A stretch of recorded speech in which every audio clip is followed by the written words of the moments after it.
Bebasnya influencer Lina Mukherjee membongkar kotornya dunia pengadilan Indonesia. Segera setelah bebas, Lina langsung muncul lewat podcast di kanal YouTube Grace Tahir pada 3 Februari. Cerita yang dia sampaikan membuat kita pantas marah. Lina bukan saja dipenjara 2 tahun 3 bulan karena perkara sepele, tetapi juga diperas dalam proses hukum sampai 600 juta rupiah.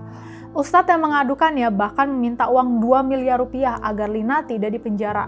Kalau Anda masih ingat, Lina masuk penjara pada 22 September 2024 lalu. Dia dinyatakan bersalah menista agama karena membuat video dia makan kerupuk babi dengan mengucapkan bismillah.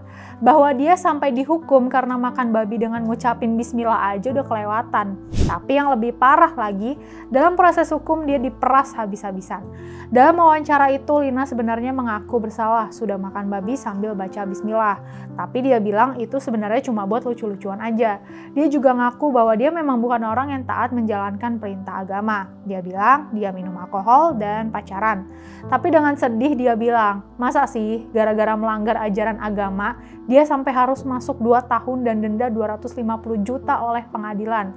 Lina mengaku dia merasa diperas sama pengacaranya sendiri. Pengacaranya berulang kali minta 10 juta rupiah, ujarnya.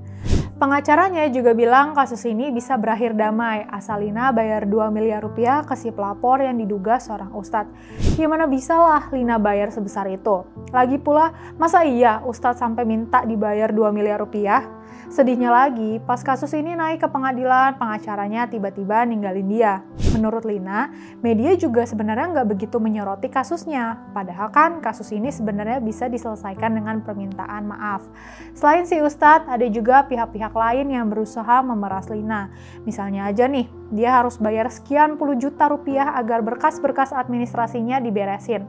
Ada pula satu pihak minta bayaran sampai 25 juta rupiah agar Lina nggak dipenjara dan cukup bikin permintaan maaf. Bahkan ada juga oknum yang minta sampai puluhan juta rupiah biar kasus ini bisa segera naik ke pengadilan.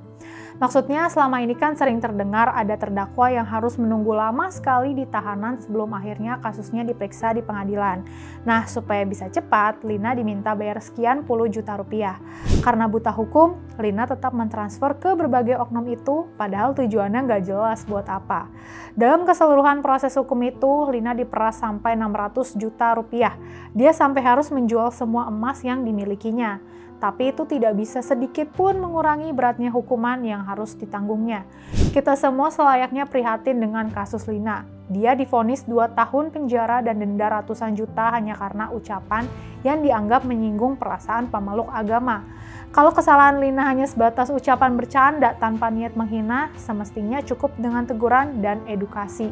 Yang lebih memprihatinkan, kok bisa ya seorang warga seperti Lina diperas sampai ratusan juta oleh para mafia pengadilan di sekitarnya. Mudah-mudahan gak akan ada lagi kasus serupa yang terjadi.